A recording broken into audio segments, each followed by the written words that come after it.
You know, when there's something and you're not sure how to approach the subject because is not that it's touchy, it's just that it takes you out of your frame.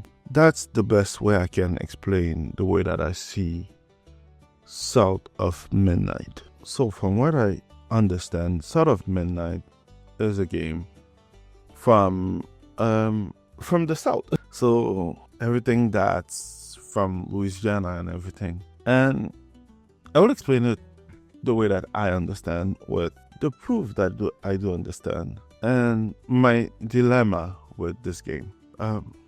So from what I understand, Son of Midnight comes from a developer who's white from the South. And those who don't know, there's a lot of French. Louisiana has a significant French heritage, with a population that includes descendants of French colonists, including Acadians, who later became known as Cajuns and Creoles. The best way to approach it is let's jump straight into it. The game South of Midnight, the idea and what makes South of Midnight looks interesting.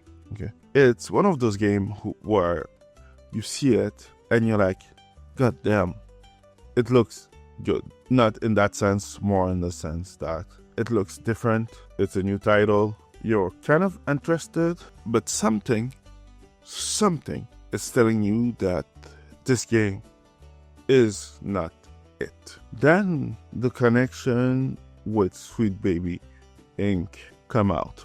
And we all know what we think about Sweet Baby Inc. here. So this is the kiss of death for a game. And I don't think this game will be an exception. And I just want to be maybe a little bit more precise when I say the kiss of death for a game. Because when a company like Sweet Baby Inc.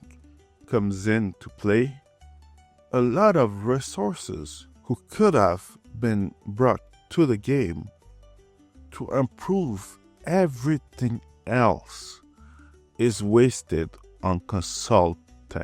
Consulting is a grift. They're making a lot of money telling you what to do, how to do it, and they goes away before you and your company suffer the consequences of their action. Most of the game that Sweet Baby Inc. worked on weren't only bad or have a bad writing, they have bad optimization, bugs, bad gameplay, and a lot of other problems. Now that this PSA is over with, my problem is that the concept of the game looks really interesting. And you can see that the person who had the main idea had a lot of love for this.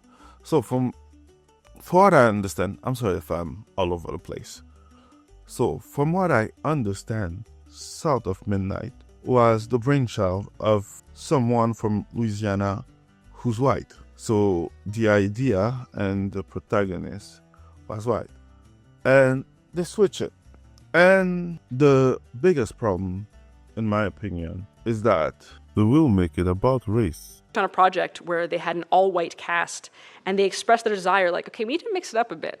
How about this character's kind of like stereotypically French? So they have a beret and they have like a striped shirt. And I was like, okay, if you need to do that, can we at least make them a person of color? Because of that, a good idea has been reduced to this. And here's come my problem.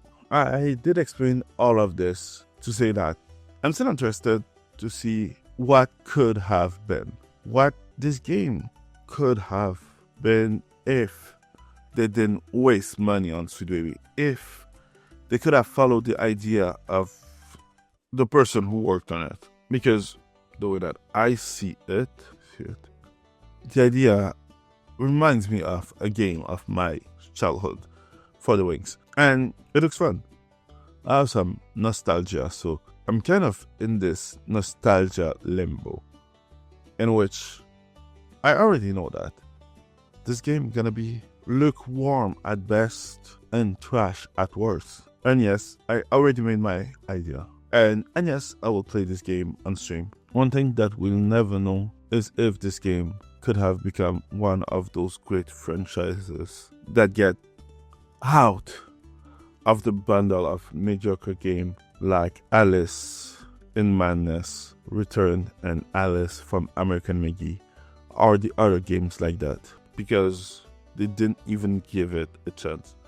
And I hope that the person who put his brain to try to create Side of Midnight create a spiritual successor if this one fails with another title, because yeah, it's just kind of sad seeing an idea being hijacked by Corpo and removing everything that could have make it charming, because I can already see like the Alice in Wonderland vibe in it. But hey, who knows, maybe it's gonna be okay. On that note, be a little bit evil and stay passionate. And yeah, you don't need to try Side of Midnight. I will, because this is one of those games who give me some conflicting vibe, and the best way to squash it is to play it for me. And who knows, I may give you a great review with that. No, seriously, I don't think there's anything inherently evil in consulting. I think that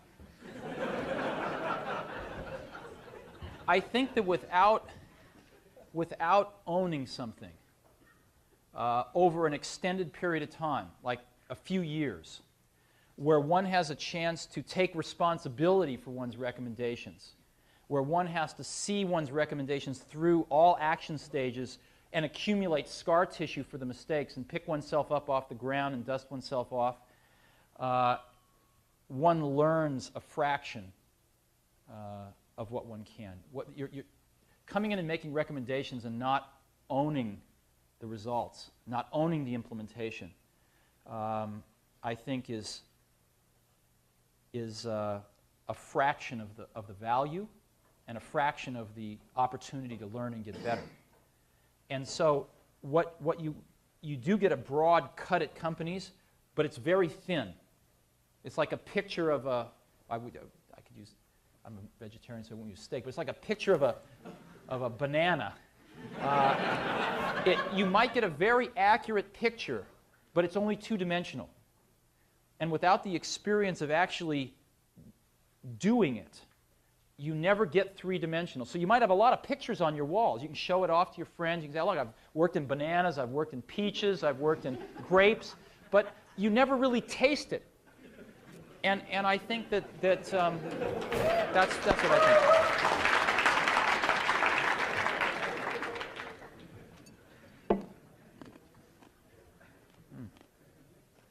You're also a variable expense, and in hard times you find yourself